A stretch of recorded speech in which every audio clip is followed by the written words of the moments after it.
going to match what we're about to give our follower. So if I'm going to do a left side inside turn, I don't need to build a lot of energy if I'm just going to do slow turns or single turn, right? But if I really wanted to build in energy, I'm going to pull back followers and let this build in that circular leverage so that I can accelerate it really quickly into that double turn, matching whatever's about to happen.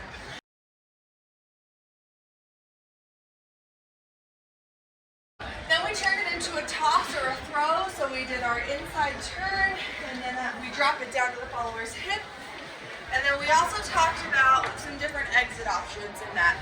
So grabbing in close position makes us feel really good because we just did this crazy move. We want to make sure that we're not falling over.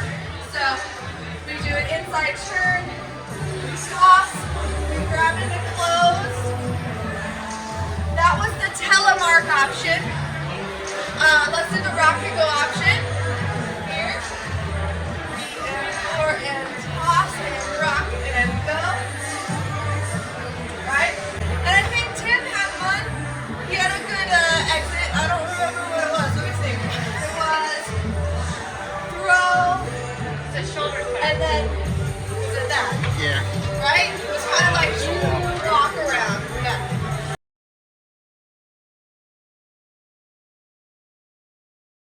So those are your exit options. The last move we did was off of a crossbow whip. So your crossbow whip is right to right left's on the bottom.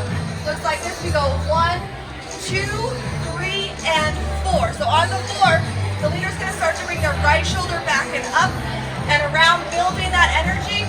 Left hand follows, and we toss to the hip to get the follower to rotate. Again, we go 1, 2, 3, and 4. Build energy, toss. And that was class.